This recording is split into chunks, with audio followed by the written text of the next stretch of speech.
Digital learning classes में आप सबका स्वागत है।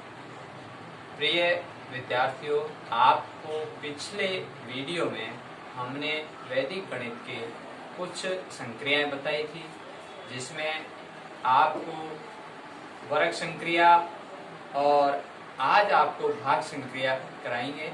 वर्ग संक्रिया से पहले आपको योग संक्रिया और व्यवकलन संक्रिया के बारे में चर्चा की थी।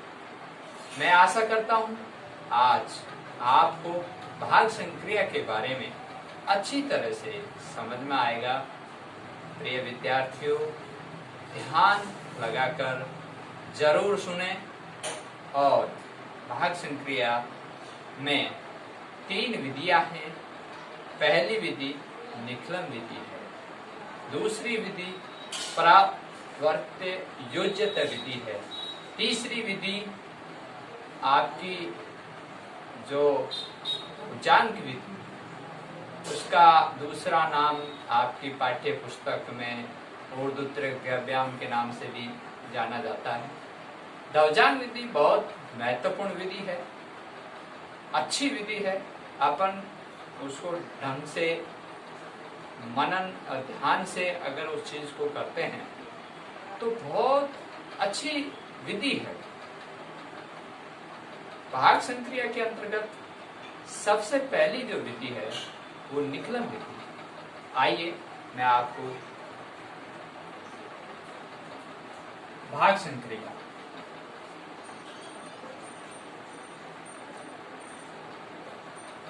इसमें 3 विधि चर्चा की थी मौखिक रूप से, अब लिखित रूप से आपको बता रहे हैं। पहली विधि निकलन विधि।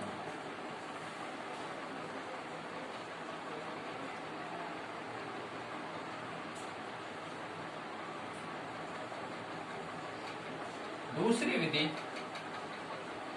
परावर्त्य योज्यता।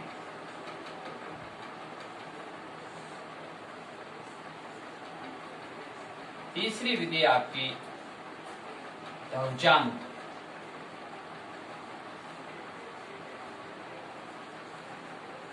इसका दूसरा नाम आपकी जो पाठ्य पुस्तक में लिखा हुआ है ऊर्ध्वत्रव्याम।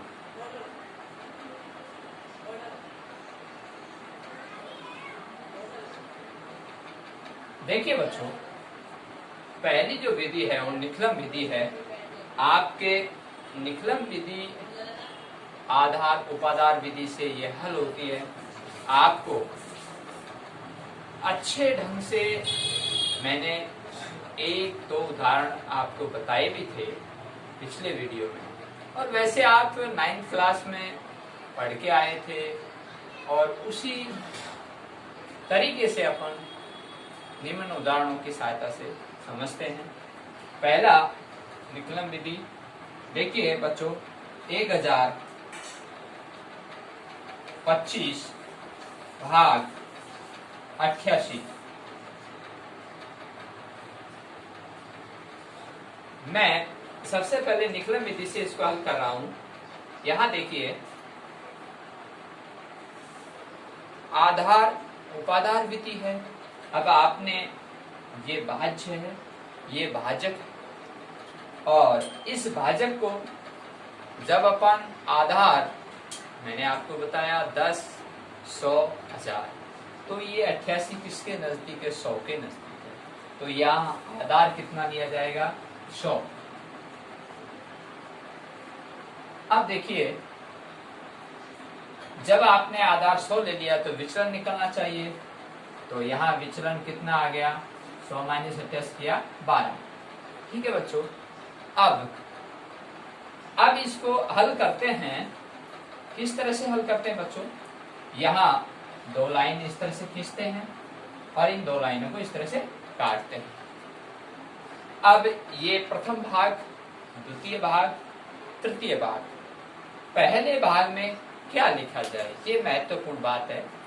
यहाँ 88 ये आपका भाजक है और नीचे जो संख्या आएगी वो विचलन, ये 12 विचलन।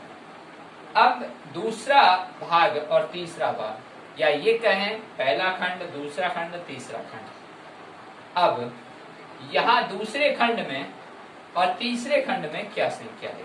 देखिए बच्चों, आपको मैंने पिछले वीडियो में भी बताया था कि यहाँ आधार में कितने शून्य, 2। जब 2 शून्य है तो यहाँ 2 संख्या आती है। अगर आधार में 1 शून्य है तो यहाँ 1 शून्य आती है। तीसरे खंड की बात कर रहा हूं, तो ये तीसरा खंड है, तो आधार में जितनी शून्य है उतनी संख्या आती है। तो यहाँ कितनी आई बच्चों, 25। और बाकी संख्या कहाँ आएगी, यहाँ पर आएगी। ठीक है, अब देखिए यहां तक आपको समझ में आ गया होगा। अब आगे इसको हल करते हैं। ये आपका भाजक है, ये विचलन है, और ये आपका भाज्य है। अब सीधा इसको यहाँ तीर का निशान का मतलब सीधी संख्या उतरती है यानी जुड़ती है, ये 1। ठीक है बच्चों, अब जो 1 आया, इस 1 को इससे गुणा करना है, क्या, विचलन। तो 1 को इससे गुणा करेंगे तो कितने आएगा, 12। तो यहाँ संख्या के नीचे संख्या आएगी, अगली संख्या यहाँ चली जाएगी। ठीक है बच्चों, और वापस वही प्रक्रिया, तीर का निशान लगाना, और ये 0 और 1 जुड़ेगा तो 1 आ जाएगा। ठीक है बच्चों, अब इसको वापस 1 से गुणा होगा और ये यहाँ लिखा जाएगा 1 और 2। ठीक है, अब क्या होता है, ये जुड़ेंगे, 2 और 2 कितने हो गए, 4 और 1 5, और 5 और बीच में कुछ नहीं था तो यहाँ ऐसे आप लाइन भी दर्शा सकते हैं। तो 5 और 2 कितने हो गए बच्चों, 7। अब ये आपके क्या आया, 57, और इधर क्या आया, 11। अब देखिए बच्चों, यहाँ 88 है, क्या, भाजक, और ये जो तीसरे खंड के जो नीचे जो संख्या प्राप्त होती है वह हमेशा क्या प्राप्त होती है, शेषफल। देखिए बच्चों, बहुत महत्वपूर्ण बात है, शेषफल हमेशा भाजक से कम आना चाहिए। अगर ऐसी परिस्थिति भी होती है इस निकलन विधि में, जब शेषफल भाजक से ज्यादा आता है तो उस स्थिति में भाग जाता है, किसका, भाजक का, इस संख्या भाजक, किसमें, शेषफल। कब, जब भाजक से ज्यादा संख्या हो तब। मैंने आपको पिछले वीडियो में बताया था, आपको ध्यान होगा कि 311 में भाग 8 का दिया था, 311 में भाग 8 का दिया था। ये एग्जाम्पल मैंने आपको बताया था, और आप पिछला वीडियो जो पार्ट नंबर 2 है उसको खोल कर देखना, उसमें ये सवाल मिल जाएगा। अब देखिए यहाँ आज आपको ये जो प्रश्न हल हो रहा है इसको ध्यान से देखना। तो यहाँ बच्चों भाजक 88 है और यहाँ 57 शेषफल है, कम है, तो अब आपको भाग नहीं देना क्योंकि ये शेषफल प्राप्त हो चुका है। और दूसरे खंड की बात करें, दूसरे खंड में जो संख्या प्राप्त हो रही है वो क्या है, भागफल। क्या है बच्चों, भागफल। तो अब यहाँ लिखेंगे ये भाग पूरा हो चुका है और भागफल बराबर 11 और शेषफल बराबर 57। और ये बच्चों इस तरह से ये आपके उत्तर प्राप्त हो चुके हैं और ये सवाल आपका ओके। हाँ देखिए बच्चों, अब अपन भाग संक्रिया के बारे में जो प्रश्न हल कर रहे थे उसमें जो पहली विधि थी निकलन विधि, जिसके आपको उदाहरण समझाए थे वो आपको अच्छी तरह समझना आगे। अब अगली विधि है परावर्त योज्यता विधि। उसमें आप देखिए किस तरह से हल होता है। 1358 भाग 113 का। देखिए बच्चों, दूसरी जो विधि है परावर्त्य योज्यता, देखिए किस तरह से अपन इस विधि से हल करेंगे इस प्रश्न को। 1358 भाग 113। 1358 क्या है, भाज्य है। 113 क्या है, भाजक है। प्यारे बच्चों, यहाँ पर आपने निकलन विधि में आधार उपाधार से किया था, यहाँ थोड़ा सा परिवर्तन है। चिन्हों का। सेम प्रक्रिया वही है, लेकिन परावर्तित अंक हो रहा है। परावर्तित अंक किसमें हो रहा है? विचलन का। कैसे हो रहा है? चिन्ह के आधार पर। आइए अब समझाते हैं आपको। सबसे पहले दो लाइन खींचेंगे, फिर दो लाइनों को इस तरह से काटेंगे। अब ये प्रथम खंड, द्वितीय खंड, तृतीय खंड। अब इसमें लिखने का जो तरीका है वो समझेंगे। सबसे पहले आपने यहाँ समझा 113 किसके नजदीक है। मैंने आपको चर्चा किया निकलन विधि में कि आधार 10, 100, 1000, तो ये 113 100 के नजदीक है। तो आप यहाँ आधार लिख लेंगे 100 और विचलन लिख लेंगे इसका 13। और जब 13 विचलन हो जाएगा तो ये परावर्त योजित विधि में क्या होता है? चिन्ह चेंज होते हैं। जब आपको यहाँ ये समझने की बात है कि संख्या माइनस आधार, विचलन कैसे निकलता है? संख्या माइनस आधार, तो बराबर क्या आता है? विचलन। तो मैंने आपको यहाँ थोड़ा डिटेल में लिख देते हैं। संख्या माइनस आधार बराबर विचलन। ठीक है बच्चों, संख्या कितनी थी? 113 माइनस आधार कितना था? 100, तो बराबर विचलन कितना आ गया बच्चों? 13। 13 किस में आया बच्चों? प्लस में। ठीक है, अब जब प्लस में आया तो यहाँ परावर्त योजित विधि में मैंने आपको कहा निकलन विधि के समकक्ष है, लेकिन थोड़ा सा अंतर, परिवर्तन है। किसका? विचलन का, चिन्हों का। अब देखिए, तो मैं कह रहा था कि प्रथम खंड, द्वितीय खंड, तृतीय खंड में किस तरह संख्या लिखनी है वह समझनी है आपको। अब देखिए प्रथम खंड में सबसे पहले आपको क्या लिखना है? भाजक। तो भाजक कितना है बच्चों? 113। फिर आपके पास विचलन कितना है बच्चों? 13। अब ये 13 आया, वो किस में आया? प्लस में आया, क्योंकि यहाँ देखिए आप आराम से 113 माइनस 100 बराबर कितना है? 13। ये प्लस में आया। अब इसको माइनस में परिवर्तन करना है, तो यहाँ लिखेंगे भाजक 113, विचलन कितना है बच्चों? 13। अब परावर्त विधि है, यानी परिवर्तन होना है, परावर्त अंक। तो परावर्त अंक, परावर्त्य अंक, तो परावर्त अंक यानी चिन्ह बदलेगा। तो ये प्लस में है तो क्या हो जाएगा? माइनस में। तो इस तरह से आप 1 और 3, या तो आप यहाँ माइनस चिन्ह लगा दो, या ऊपर इसके बाहर का से चिन्ह लगा दो। ठीक है, दोनों ही बात मान्य है। अब ये प्रथम खंड पूरा। द्वितीय खंड की बात करते हैं। द्वितीय खंड और तृतीय खंड। तृतीय खंड में संख्या कितनी आएगी, द्वितीय खंड में संख्या कितनी आएगी? ये बहुत महत्वपूर्ण बात है जो अपने निकलन विधि में पढ़ी थी। मैंने आपको बताया कि आधार में जितनी शून्य होती है उसी के हिसाब से यहाँ संख्या आती है। यहाँ देखिए बच्चों, आधार में 2 शून्य है, तो यहाँ पे भी 2 संख्या आएगी। लास्ट डिजिट जो भाज्य की जो संख्या है उसके लास्ट डिजिट आते हैं किसके आधार पर? ये जो आधार आपने दिया उसमें जितनी शून्य उसके आधार पर। तो यहाँ 2 शून्य है, तो भाज्य की लास्ट डिजिट 58। 2 संख्या क्यों आई? क्योंकि वहां 2 शून्य है। अब बाकी बची संख्या इसके अंतर्गत आएगी। अब आपको सवाल हल करना। अब देखिए सवाल किस तरह से हल होता है। जो आप निकलन विधि पढ़ते हैं ठीक उसी प्रकार से है, थोड़ा सा अंतर था, अब आपको समझ में आ जाएगा। और सीधा आपको यहाँ तीर का निशान लगाना है और ये जुड़ गया, 1 आ गया नीचे।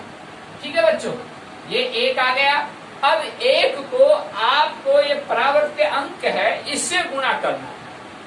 पहले अपन क्या करते थे? विचलन, किसमें? निकलन विधि में। लेकिन यहाँ परावर्त विधि है तो इसमें परावर्त अंक से गुणा होता है। नीचे वाली संख्या इससे इसको गुणा करना है, 1 को इससे। तो ऐसे इसको अपन गुणा करेंगे 1 से, तो यहाँ 1 और यहाँ 3।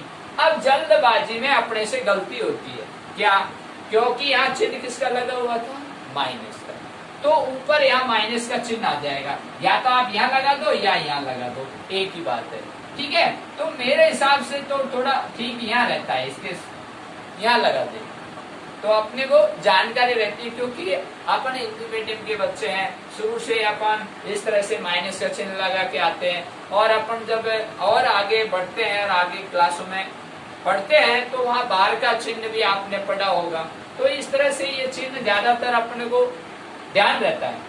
और यहाँ -3, ठीक है। अब आगे देखिए बच्चों, यहाँ ये हो गया, अब इसको करना है। जब आप इसको तीर का निशान ऐसे लगाओगे, यहाँ हल्का सा तीर का निशान मैंने लगा दिया, और अब इस तीर का निशान का मतलब ये है 3 और 1 जुड़ेगा, 3 और 1 जुड़ेगा। लेकिन ध्यान देने वाली बात आ गई अब, क्योंकि 3 और 1 जुड़ेगा तो सही, लेकिन यहाँ चिन्ह क्या है, चिन्ह यहाँ माइनस का है, तो प्लस माइनस हो गया। जब प्लस माइनस हो गया तो 3 में से 1 घट गया, तो क्या बच गया बच्चों, 2। क्या आ गया, 2। अब इस 2 को वापिस इस परावर्त अंक से गुणा होगा, तो 2 को इससे गुणा करेंगे। तो हल्का सा मैं इसको यहाँ मिटा रहा हूँ, क्योंकि अपने को यह संख्या लिखनी है, इसके नीचे संख्या के नीचे संख्या। तो यहाँ देखिए 2 को इससे गुणा किया, 2 एका 2 और 2 तिया 6। अब बात यहाँ आती है बच्चों, ये जो माइनस का जो चिन्ह है वो यहाँ पे भी लगेगा और यहाँ पे भी लगेगा। आप चाहे इसके ऊपर भी लगा सकते थे ऐसे, और यहाँ पे भी लगा सकते थे, ठीक है बच्चों, ये आपके ऊपर है। अब देखिए यहाँ आपने लाइन खींची, क्योंकि ये सवाल अंतिम छोर पर है। अब इसको आप हल करेंगे, क्या करेंगे, जोड़ेंगे। जिस प्रकार से आपने यहाँ जोड़ा वही जोड़ यहाँ होगा। अब यहाँ महत्वपूर्ण बात यह है कि या 5 है, या -3 है, या -2 है, तो बच्चों माइनस माइनस जुड़ेगा और प्लस प्लस जुड़ेगा। तो प्लस के 5 तो ऑलरेडी है ही, और -3 और -2 जुड़ गए तो कितने हो गए, -5। तो यहाँ तो क्या हो गया, 0। क्या हो गया बच्चों, 0। कैसे हुआ, मैंने कहा जोड़ तो होगा, लेकिन चिन्हों का ध्यान रखना है। या -3 है या -2 है, तो -3 और -2 जुड़ गया, -5 हो गया। ऊपर प्लस का 5 है, तो यहाँ 5 और माइनस का 5, तो बराबर क्या हो गया, 0। अब देखिए ऊपर 8 है, नीचे माइनस का 6। आपको जोड़ प्रक्रिया ही होनी है, लेकिन चिन्ह की वजह से, जैसे अपन ने पूर्णांकों में पढ़े थे, वहाँ योग क्रिया की थी, आपको ध्यान होगा पिछली कक्षाओं में, तो वहाँ अपन ब्रैकेट खोलते हैं तो वो चिन्ह बदल जाते हैं। जैसे मैं आपको फॉर एग्जाम्पल समझा देता हूँ, आपको पिछली कक्षाओं के प्रश्न हल करने के लिए देखिए, इस तरह के जो प्रश्न थे आपके पूर्णांक वाले, तो यहाँ 8 प्लस और ब्रैकेट लगाया मैंने। जब इसे ब्रैकेट को खोलूंगा तो 8 - 6 हो जाएगा ना बच्चों। तो 8 में से 6 गए तो 2 आ गए। तो थोड़ा आपको पिछली बातों का भी ध्यान रखना जरूरी है। तो यहाँ देखिए, तो यहाँ 8 है या -6 है, तो क्या बच गया बच्चों, 2 आ गया, ठीक है। अब ये सवाल मैंने बोला कि अंतिम छोर पर है, और अब ये हल हो चुका है।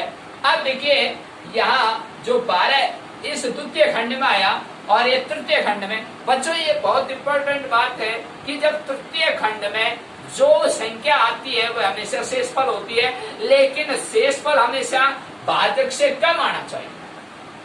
अगर भाजक से ज्यादा है, कोई परिस्थिति ऐसी बन जाए कि शेषफल भाजक से ज्यादा है, तो वहां पे भाग जाता है किसका, इस भाजक का। ये ध्यान देने की बात है, लेकिन यहाँ ऐसी कोई कंडीशन नहीं है। तो यहाँ तो शेषफल ऑलरेडी कम है, तो अब आपको समझ में आ गया होगा। तो बीच खंड यानी द्वितीय खंड में जो नीचे जो संख्या लिखी थी आपने, वो हमेशा क्या होती है, भागफल। तो यहाँ लिखेंगे बच्चों, भागफल बराबर 12, शेषफल बराबर 0,2। ठीक है बच्चों, तो इस तरह से आपको उत्तर हो गया। और ये सवाल आपको अच्छी तरह समझ में आया।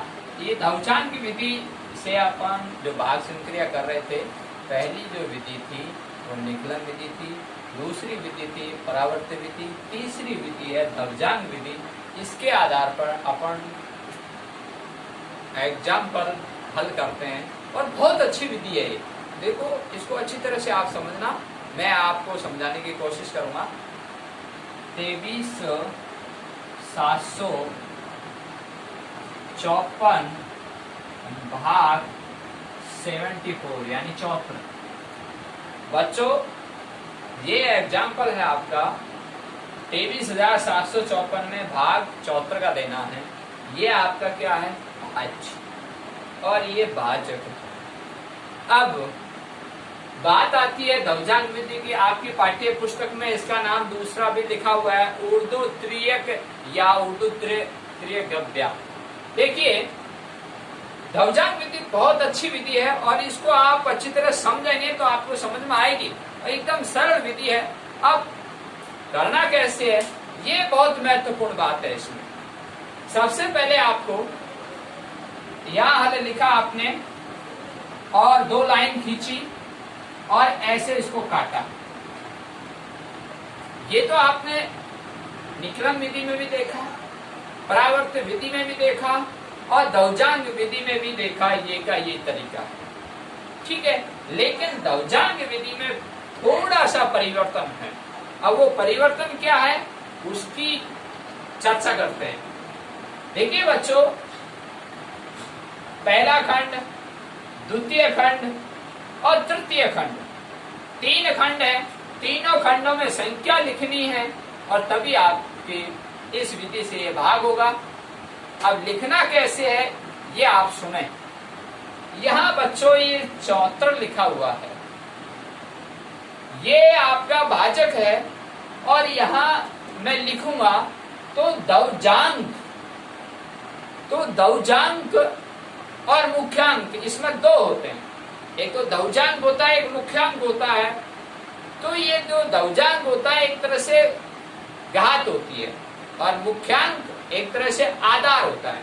तो आप लिखेंगे सबसे पहले मुख्यांक, मुख्यांक ऐसे। तो मुख्यांक इसका जो अपन इस तरह से गणित में पढ़ते हैं इकाई और धाई, जो धाई अंक होता है वह इसका मुख्यांक होता है और इकाई अंक क्या होता है इसका दवजांक। तो ऐसे लिखेंगे आप। तो यानी कि एक तरह से घात के रूप में प्राप्त होती है। आपको लगता है ऐसे कि 7 के ऊपर लिखा हुआ है एक तरह घात के रूप में, लेकिन दवजांक की विधि में जब आप पढ़ते हैं तो मुख्यांक इसका जो धाई अंक और इकाई अंक इसका दवजांक हो गया। तो यहाँ लिख दोगे आप दवजांक। ये तो समझ में आया होगा, ठीक है। अब ये दवजांक हो गया और ये मुख्यांक हो गया। मैं दोबारा बता रहा हूं, ये आपका भाज्य है, ये भाजक है। आपने 2 लाइन खींची, दोनों लाइनों को काटा, फिर आपको प्रथम खंड, द्वितीय खंड, तृतीय खंड प्राप्त हुए। इनमें आपको संख्या लिखनी है। प्रथम खंड की बात कर रहा हूं। इसके अंतर्गत आपको मुख्यांक पहले लिखना। अब मुख्यांक कौन सा होता है अपन गणित में पढ़ते हैं, या इकाई अंक और धाई अंक। तो धाई अंक होता है, तो ये धाई अंक हो गया और इकाई अंक उसका दवजांक हो गया, यानी घात के रूप में। अब बात आती है द्वितीय खंड और तृतीय खंड की। तृतीय खंड का फैसला कर लेते हैं। बच्चों ध्यान रखना, यहाँ आधार उपाधार वाली बात नहीं है, यहाँ दवजांक वाली बात है। जो आपने दवजांक में जितनी संख्या लिखी है उतनी संख्या तृतीय खंड में आएगी। तो यहाँ दवजांक में कितनी संख्या है बच्चों, 1। 4 लिखा हुआ है 1 के रूप में। तो यहाँ देखिए दवजांक 1 संख्या के रूप में है, तो यहाँ संख्या कितनी आएगी, 1 डिजिट आएगा, ओनली 4, 1 डिजिट। तो इसमें लास्ट वाला डिजिट रहता है, तो ये डिजिट 4 है और बाकी संख्या बच्चों इसके अंदर आएगी 2, 3, 7, 5। इस तरह से लिखना है, ठीक है। अब ये आपका प्रथम खंड, द्वितीय खंड, तृतीय खंड कंप्लीट। जब आपको इसका लिखने का तरीका समझ में आ गया और आपने ये संख्या अच्छी तरह से लिख दी तो आपको अब कोई परेशानी नहीं आएगी। समझ में आया? मैं दोबारा तृतीय खंड की बात कर रहा हूं। तृतीय खंड में संख्या कैसे आई, दवजांक कितने संख्याओं में, 1 संख्याओं में। तो दवजांक में 1 संख्या लिखी हुई है, तो 1 संख्या ही आती है तृतीय खंड में, ठीक। और बाकी संख्या इसमें, ओके।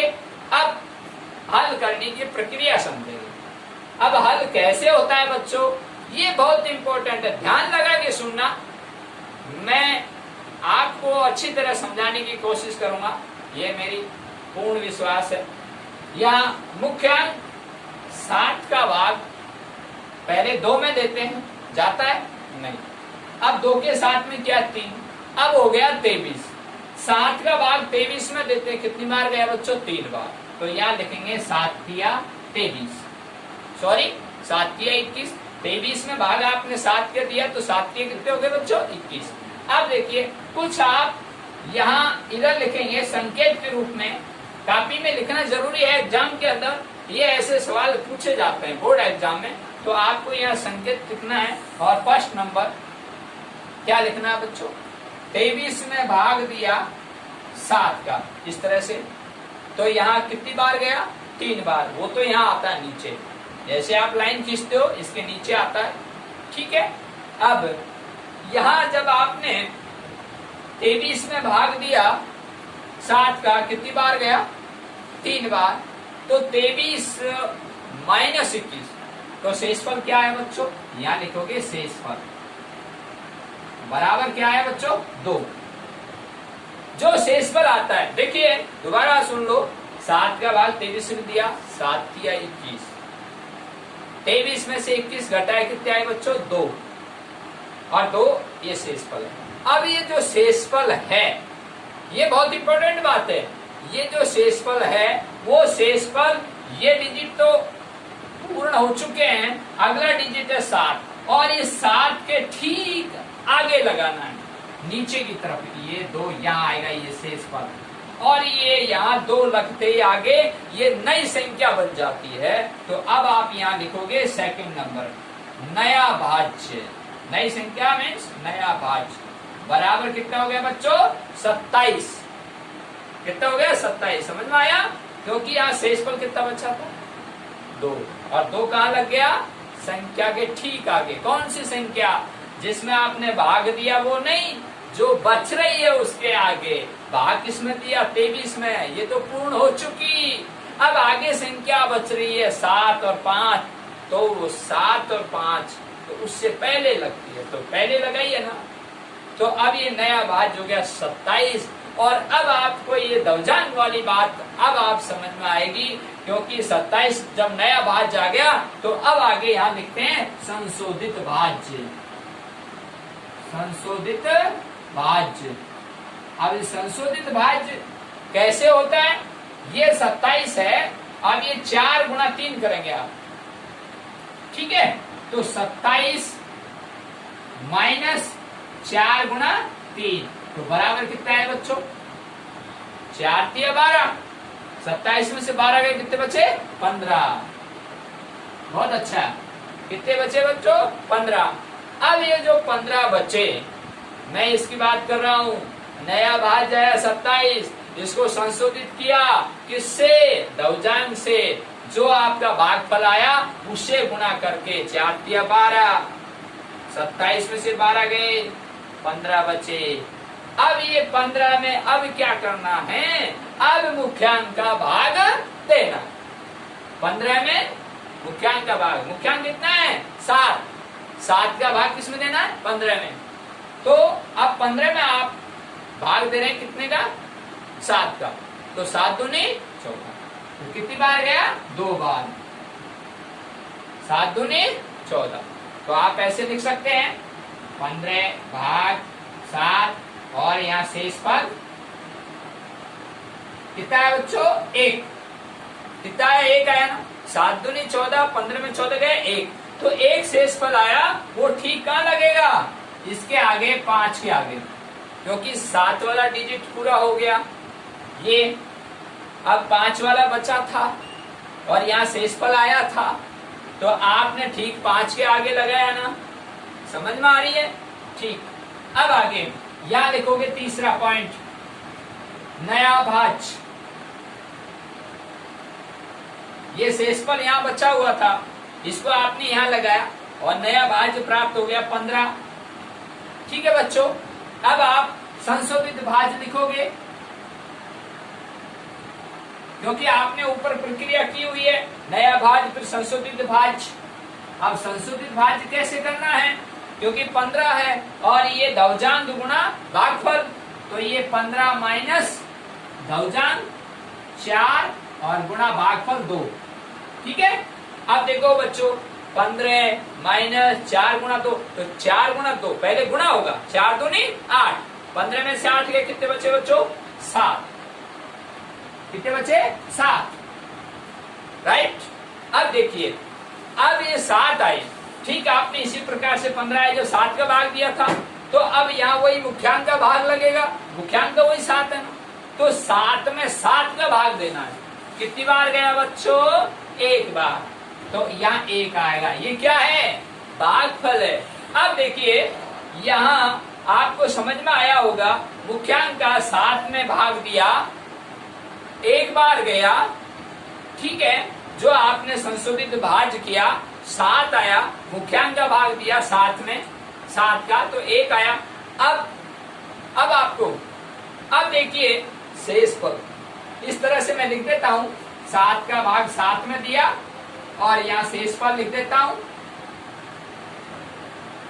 7 का भाग 7 में दिया, एक आया, और अब शेषफल निकालना है ना, तो शेषफल कैसे निकालना है, 7 बटे, क्योंकि भाग दे रहे हो 7 का, तो 7 का भाग दे रहे हो, तो 7 में 7, तो 7 बटे 7 हो गया, तो माइनस 7 में 7 के 0, तो ये क्या आ गया यहाँ शेषफल 0, क्या आ गया 0, समझ में आ गई होगी बात। अब देखिए जो ये 0 आया वो अगली संख्या के आगे लगता है, अब यहाँ अगली संख्या तो है नहीं द्वितीय खंड में, तो तृतीय खंड में चलते हैं। तृतीय खंड में क्या है 4, क्या है 4, तो उसके ठीक पहले शेषफल लगता है, तो यहाँ पे भी मैंने शेषफल लगाया, ये रहा, यहाँ पे भी मैंने शेषफल लगाया, ये रहा, और यहाँ पे भी मेरा शेषफल आया 0, तो यहाँ पे लग गया बच्चों, ठीक है।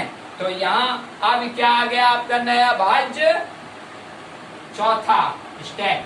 अब नया भाज्य 0,4 आपको प्राप्त हो रहा है, तो यहाँ आप लिख देंगे नया भाज्य 0,4। एक बात और नोट, क्योंकि 0,4 अब आगे आपके कोई संख्या नहीं है, जब 0,4 की आप प्रक्रिया कर रहे हैं तो आगे कोई संख्या नहीं है, तो आप इसको अंतिम शेषफल भी कह सकते हैं, तो अंतिम शेषफल निकलेगा। अब कैसे निकलेगा, जो नया भाग 0,4 है तो वही प्रक्रिया संशोधित करोगे आप, तो संशोधित करोगे, ये संशोधित, ठीक है, तो संशोधित कैसे होगा, वही प्रक्रिया 0,4 में देखो यहाँ नया भाज्य लिखा मैंने, संशोधित भाज्य किया, तो 0,4 माइनस क्या दवजांग गुणा भागफल, तो 4 गुणा 1, तो देखो बच्चों 4 गुणा 1 करूंगा तो 4 आएगा, और अब 4 गुणा 1 करूंगा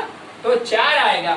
थोड़ा नीचे जगह नहीं है, मैं ऊपर लिख देता हूँ यहाँ, ये देखो बच्चों 4 माइनस 4 गुणा 1, ठीक है, ये क्या है नया भाज्य कितना आया 0,4, और संशोधित भाज्य हो रहा है, तो संशोधित भाज्य कैसे होता है, दवजांग गुणा भागफल, ठीक है।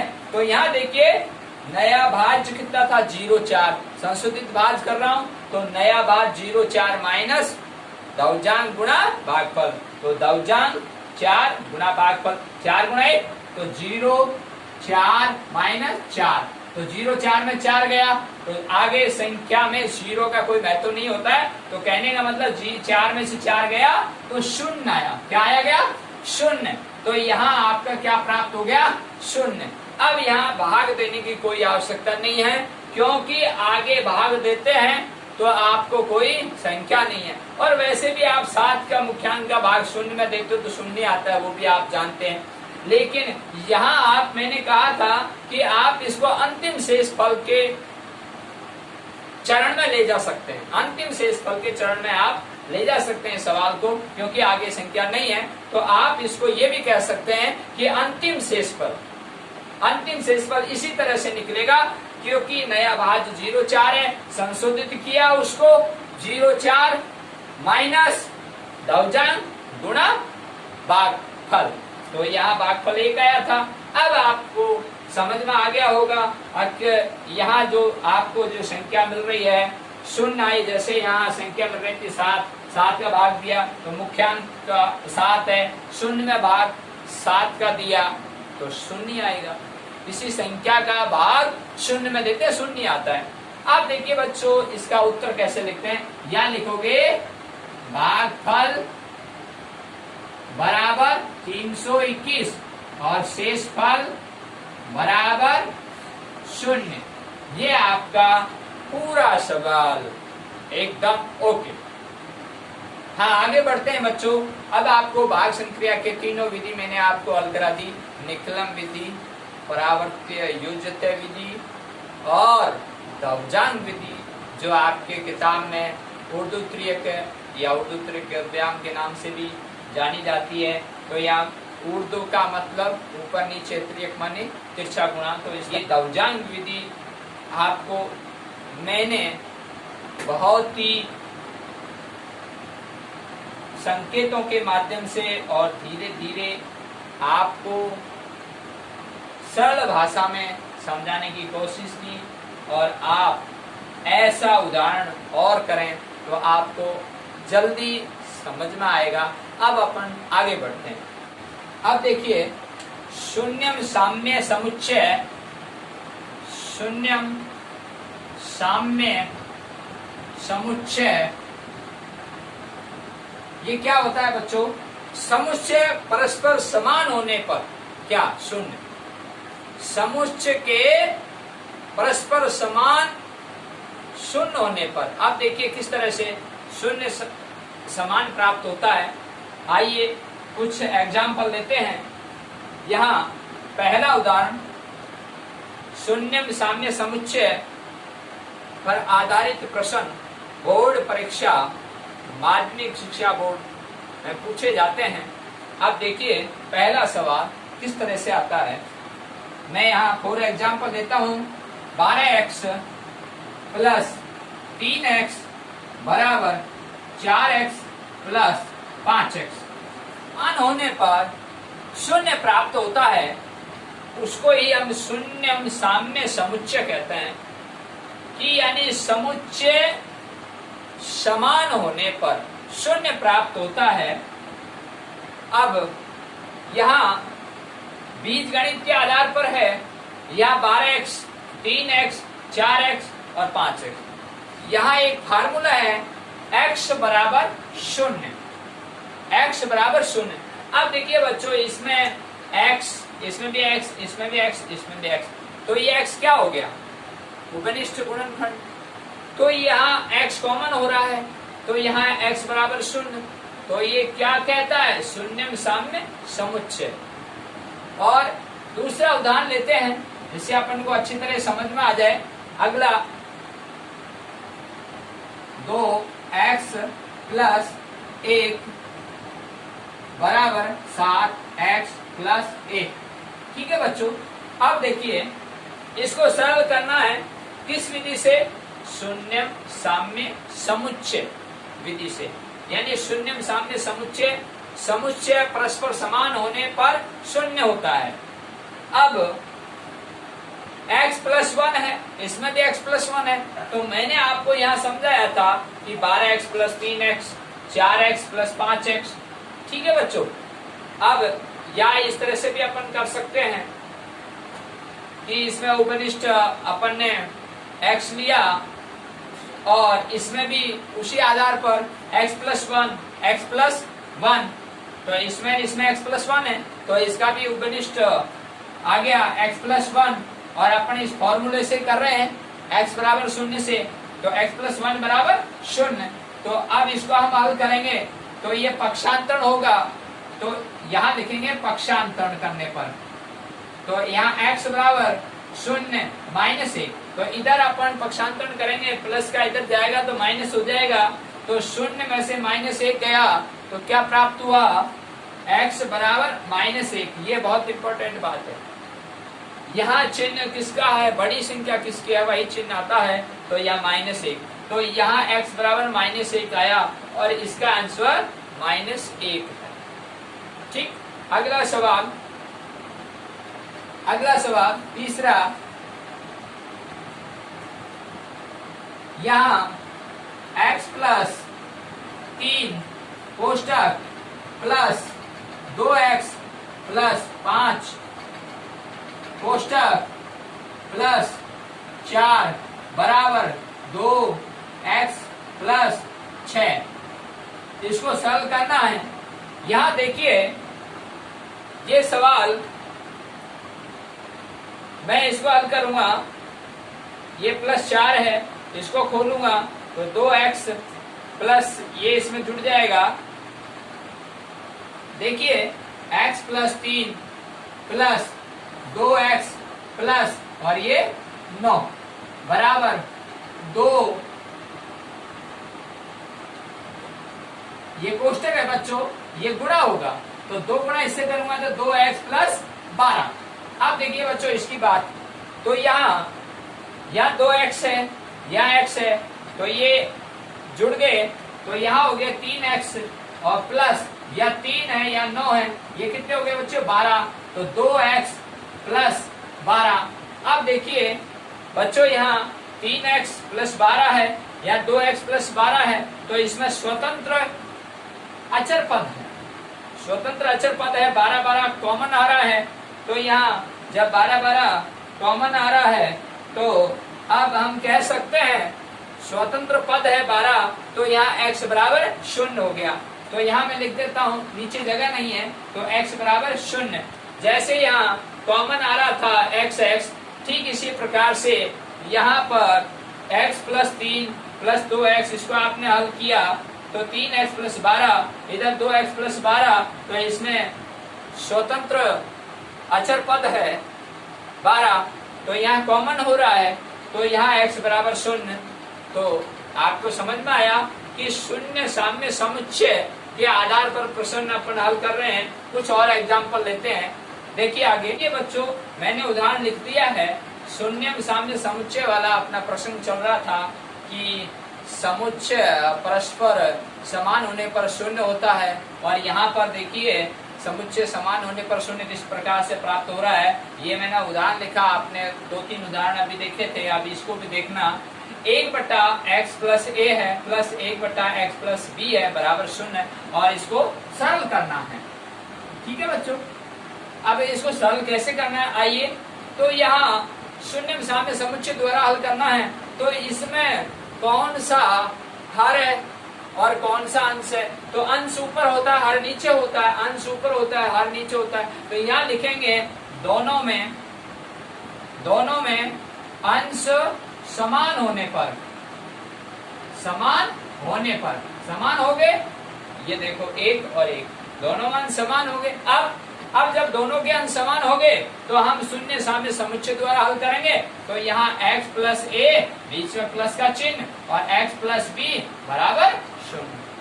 ठीक है बच्चों, तो यहाँ x और x जुड़ गए 2x, अब a है या b है तो प्लस a प्लस b और बराबर 0। अब देखिए बच्चों यहाँ पर इसको मैं ट्रांसफर करूंगा a प्लस b को इधर, तो इसको मैं कोष्टक में डाल देता हूँ। तो यहाँ 2x बराबर, तो यह शून्य के स्थान पर मैं इसको ट्रांसफर कर रहा हूँ, तो यह प्लस का था तो ब्रैकेट का ब्रैकेट चला गया a प्लस b, और ये बाहर माइनस, क्योंकि प्लस का था इधर जाते ही माइनस हो गया। अब यहाँ x बराबर माइनस a प्लस b बटा, क्योंकि x में गुणा है ना 2, तो 2 का भाग लग जाएगा, तो ये इसका अंश हुआ। ठीक है बच्चों, ये आपको समझ में आया होगा अच्छी तरह से। शून्य साम्य समुच्चय द्वारा इस विधि से अपन इसको हल कर रहे थे। तो इसमें देखिए यह अंश है, दोनों में समान है, तो दोनों में अंश समान होने पर अपन ने इसको शून्य साम्य समुच्चय से हल किया। तो यह x प्लस a और बीच में प्लस का चिन्ह, और ये देखिए x प्लस b और बराबर 0 रखा। अब x जुड़ गया 2x, और ये a प्लस b मैंने कोष्टक में लिख दिया a प्लस b, और ये प्लस का। ठीक है बच्चों, अब मैंने इसको पक्षांतरण किया। अब आप यहाँ पक्षांतरण लिख सकते हो ऐसे, पक्षांतरण करने पर अब पक्षांतरण किया, ये प्लस का इधर जाके ब्रैकेट का ब्रैकेट हुआ पक्षांतरण, तो माइनस हो गया। अब ये 2x है, तो x का मान निकालना है ना अपन को, तो यहाँ गुणा में होता है तो नीचे जाके भाग लगता है, तो यहाँ x बराबर 2 का भाग लग गया, और ये आपका उत्तर। हाँ, आगे बढ़ते हैं बच्चों। अगला उदाहरण, शून्य साम्य समुच्चय के आधार पर 2x प्लस 3 बटे 2x प्लस 5 है बराबर 2x प्लस 5 बटे 2x प्लस 3 है। इसको सरल करना है। अब सरल करने की जो विधि है वो यहाँ समझेंगे। यहाँ संख्या इधर भी है, संख्या इधर है, बराबर रख दिया। अपन को तो शून्य साम्य समुच्चय द्वारा हल करना है, तो अपन यहाँ हल्का सा मौखिक तौर पर देखते हैं। यहाँ 2x है, इधर भी 2x है, या 3 है या 5 है, इसको जोड़ा तो 8 हो गए। या देखते हैं यहाँ 2x है, यहाँ भी 2x है, या 5 है या 3 है, तो ये भी हो गए। तो हमको थोड़ा आइडिया लग गया, तो अपन लिख सकते हैं हल। दोनों पक्षों के अंशों का योग करने पर, दोनों पक्षों के अंशों का योग करने पर, एक पक्ष दो पक्ष, तो अंश कौन से ऊपर, हर नीचे, दोनों पक्षों के अंशों का योग करने पर। अब योग कर रहे हैं, देखो बच्चों, 2x प्लस 3 और प्लस 2x प्लस 5। ठीक है बच्चों, तो यहाँ देखिए 2x और 2x जुड़ गए, कितने हो गए 4x, यहाँ 3 और 5 जुड़ गए, कितने हो गए बच्चों 8। इसका तो ये आ गया। अब लिखेंगे नीचे, दोनों पक्षों के हरों का योग। ठीक है बच्चों, दोनों पक्षों के हरों का योग, हर नीचे होता है, तो यहाँ लिखेंगे 2x plus 5 plus 2x plus 3। तो 2x जोड़े कितना आ गया बच्चों 4x, 5 और 3 जोड़े कितना आ गया बच्चों 8, तो प्लस 8, तो 4x प्लस 8 आए और इसमें भी 4x प्लस 8 आए। तो अब क्या हुआ, अब ये हुआ कि आपको शून्य साम्य समुच्चय द्वारा, तो आपको समुच्चय में समान क्या मिल गया, समुच्चय में समान ये मिल गए उभयनिष्ठ, 4x प्लस 8 और 4x प्लस 8। अब देखिए 4x प्लस 8 और 4x प्लस 8 ये क्या है, दोनों समुच्चय में समान है, 4x प्लस 8 4x प्लस 8। अब अपने सूत्र पर चलते हैं, कौन सा सूत्र है, यहाँ x बराबर 0, x बराबर 0। तो दोनों अपन ने क्या किया, दोनों अंशों का योग किया, दोनों हरों का योग किया, तो अपन को 4x प्लस 8 4x प्लस 8 हो गया। तो दोनों समुच्चयों के समान पद मिल गए, तो समान पद मिल गए तो अपने उपनिष्ठ हो गया 4x प्लस 8 बराबर 0। इस फॉर्मूले में अपन ने रखा x बराबर 0 में। अब देखिए इसको हल करते हैं, 4x, अब ये पक्षांतरण हो गया बच्चों, पक्षांतरण करने पर ये प्लस के 8 इधर जाएंगे, माइनस का 8 हो गया। अब 4x बराबर माइनस का 8, तो x का मान निकालना है बच्चों, तो माइनस 8। अब ये 4 का, क्योंकि गुणा है तो नीचे जाके भाग लग जाता है। अब ये 4 का भाग मैंने 8 में दिया, तो 4 दूनी 8।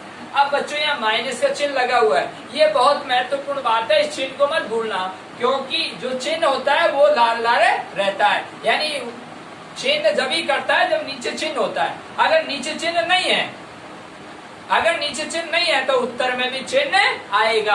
ये बहुत महत्वपूर्ण बात है, अगर ये आप भूल गए तो आपका सवाल ही गलत है, उत्तर गलत हो जाएगा। तो यह बच्चों 4 का भाग आपने 8 में दिया, 2 बार गया, 4 दूनी 8, तो माइनस का चिन्ह लगा हुआ, तो माइनस उत्तर में आएगा, तो माइनस के 2, ये आपका आंसर हो गया। हाँ बच्चों देखिए, अब अगला उदाहरण आपका इस शून्य साम्य समुच्चय का लास्ट अंतिम उदाहरण है। मैं आशा करता हूँ आपको ये शून्य साम्य समुच्चय के आधारित जो प्रश्न आते हैं बोर्ड एग्जाम में, और इस तरह के प्रश्न पूछे जाते हैं, और यह प्रश्न आता रहता है, थोड़ा आप ध्यान देना इस प्रश्न पर, मैं आपको समझाने की कोशिश कर रहा हूँ। यहाँ देखिए बच्चों, यहाँ सबसे पहले इसको पढ़ते हैं, यहाँ 1 बटा x प्लस 1 है, माइनस 1 बटा x प्लस 3 है, बराबर 1 बटा x प्लस 2 है, माइनस 1 बटा x प्लस 4 है। ठीक है, अब बच्चों देखिए यहाँ 2 भाग हैं, एक भाग तो ये रहा, एक भाग ये रहा, क्योंकि बराबर का चिन्ह लिखा हुआ है। ठीक है बच्चों, एक भाग तो पूरा ये है, ठीक है, और एक भाग ये है, क्योंकि बराबर का चिन्ह लिखा हुआ। और अपन शून्य साम्य समुच्चय है, और समुच्चय परस्पर समान होने पर शून्य प्राप्त होता है। तो आइए इसको उसी विधि से हल करते हैं। देखिए अब यहाँ ऊपर अंश समान नजर आ रहे हैं आपको, अंश एक एक एक, लेकिन नीचे x+1, x+3, x+2, x+4। ठीक है। अब ये ऐसे प्रश्नों को कैसे हल करते हैं? पहले तो यहाँ ये माइनस का जो चिन्ह लिखा हुआ है इसको अपन प्लस में करते हैं। तो प्लस में करने के लिए सबसे पहले यहाँ आप हल लिखेंगे। हल जब लिखते हैं तो इसको एज इट इज उतारते हैं। x+1 1/x+1 माइनस 1/x+3 बराबर 1/x+2 माइनस 1/x+4।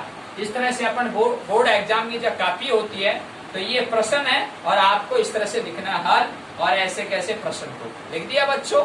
ये बोर्ड एग्जाम के अंदर इस तरह से अपन को करना होता है। और यहाँ बराबर, अब यहाँ लिखेंगे पक्षांतरण करने पर। किसका पक्षांतरण कर रहे हो? ऋणात्मक हरों का पक्षांतरण कर रहे हो। दोनों पक्षों के ऋणात्मक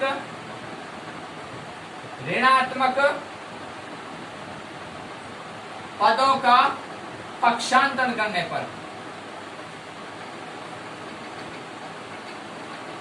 ठीक है बच्चों, मैंने अभी बोला मौखिक तौर पर, यहाँ आपने ये प्रश्न को एज इट इज लिखा, फिर बोल रहे हो कि दोनों पक्षों के ऋणात्मक पदों को पक्षांतरण करने पर। अब ऋणात्मक पद हैं ये रहा और ये रहा। ठीक है, ये तो प्लस का है और जिसके आगे चिन्ह लगा होता है वही माइनस, और ये इसका है माइनस, और इसके आगे प्लस है, इसके आगे प्लस है। ये ध्यान देने की बात है। अब देखो यहाँ बराबर चिन्ह लगा है 1/x+1, ये प्लस का है।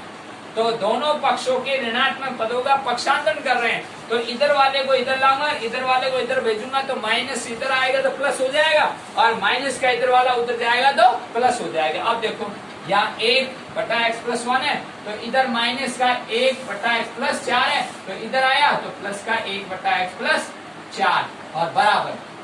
अब यहाँ प्लस का है 1/x+2 और ये माइनस का इधर जा रहा है, बराबर चिन्ह लगा हुआ है, तो ये माइनस का इधर जाएगा तो प्लस हो जाएगा, प्लस का 1/x+3। ठीक है बच्चों, समझ में आया? चलो कोई बात नहीं, मैं दोबारा बता रहा हूँ। यहाँ देखिए ये प्रश्न था 1/x+1 माइनस 1/x+3 बराबर 1/x+2 माइनस 1/x+4। तो यहाँ मैंने हल लिखा। बोर्ड एग्जाम में किस तरह से हल करते हैं जरा ध्यान देना आप। यहाँ 1x+1 माइनस 1/x+3 बराबर 1/x+2 माइनस 1/x+4। अब ऐसे प्रश्नों को जब हल करते हैं शून्यम साम्य समुच्चय द्वारा, तो जब माइनस का चिन्ह आ जाता है तो उन माइनस चिन्हों को अपन पक्षांतरण कर देते हैं। प्लस में करना है सवाल को। अब देखिए दोनों पक्षों के ऋणात्मक पदों को पक्षांतरण करने पर, ये ऋणात्मक पद था, ये ऋणात्मक, इसको इधर लाऊंगा प्लस हो जाएगा, और इसको उधर ले जाऊंगा तो क्या हो जाएगा प्लस। माइनस का इधर जाते ही प्लस और माइनस का इधर आते ही प्लस। अब देखो माइनस का इधर आया प्लस हो गया, माइनस का उधर गया तो ये प्लस हो गया। ठीक है बच्चों, अब देखिए ये देखो, ठीक है, अब प्लस में हो गया ना, ये भी प्लस में सवाल, ये भी प्लस में सवाल। अब यहाँ लिखेंगे दोनों पक्षों के अंश समान होने पर।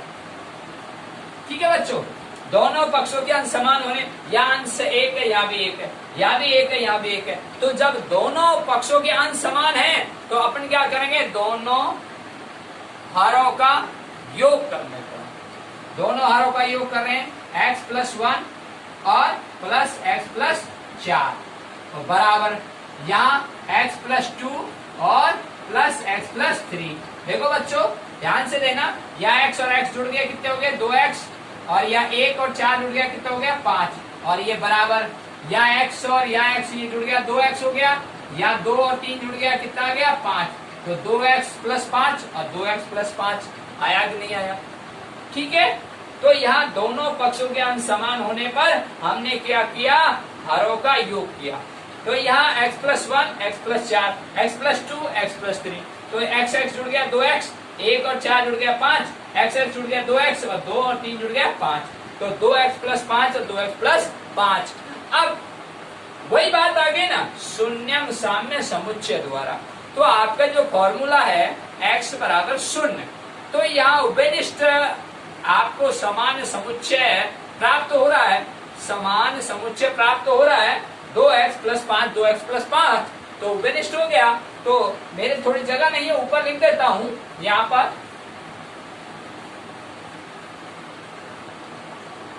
तो यहाँ देखिए बच्चों 2x प्लस 5 और बराबर 0, सूत्र में फिट हो गया। 2x प्लस 5 बराबर 0, यानी x बराबर 0 में, तो x बराबर दो उभयनिष्ठ आ गया ना ये 2x प्लस 5, क्योंकि समुच्चय समान होने पर, ठीक है ना। तो दोनों में 2x plus 5, 2x plus 5, okay. तो 2x प्लस 5 बराबर 0। अब इसको पक्षांतरण करेंगे, अचर पद का पक्षांतरण, पक्षांतरण हो रहा है अचर पद का। 2x बराबर, ये अचर पद है इधर जा रहा है, तो माइनस के 5 हो गए बच्चों। तो यहाँ x बराबर माइनस के 5/2। और बच्चों देखिए यहाँ आप माइनस के 5/2 भी आप लिख रहे हो तब भी ठीक है, लेकिन जब इसका भाग जा रहा है तो उसको हल कर लेते हैं। तो यहाँ x बराबर 2 का भाग 5 में दिया तो 2.5 होता है, यानी 5 का आधा 2.5, यानी 2 दूनी 4, फिर उसमें 1 शेषफल बचा, तो 2 सही 1/2, ठीक है। तो यहाँ 2.5 हो गए। अब ये जो 2.5 आया, ये बहुत महत्वपूर्ण बात है, ये जो 2.5 आया 2 सही 1/2, ये किस में आया, क्योंकि माइनस का चिन्ह लगा हुआ, तो यहाँ पे भी माइनस आएगा। ये बहुत महत्वपूर्ण बात है, इस बात को मत भूलना आप, क्योंकि जब चिन्ह नीचे नहीं था तो चिन्ह भी साथ में आएगा उत्तर में। तो यहाँ माइनस के 2.5, अब आपका पूर्ण सवाल हो गया और ये उत्तर है। इस तरह से आपको बोर्ड एग्जाम में ऐसे प्रश्नों को इस तरह से हल करते हैं तो आपको पूरे के पूरे अंक प्राप्त होंगे। हाँ देखिए बच्चों, ये आज आपने भाग संक्रिया के बारे में अध्ययन किया और शून्य साम्य समुच्चय के बारे में आपने कुछ उदाहरणों की सहायता से प्रश्न हल किए, और मैं आशा करता हूँ आज आपको बहुत अच्छी तरह से ये वैदिक गणित के जो 3 पार्ट बने हैं वो आज कंप्लीट हो चुके हैं। First part, second part, third part था, और अब डिजिटल लर्निंग क्लासेस नानन को सब्सक्राइब करना ना भूलें।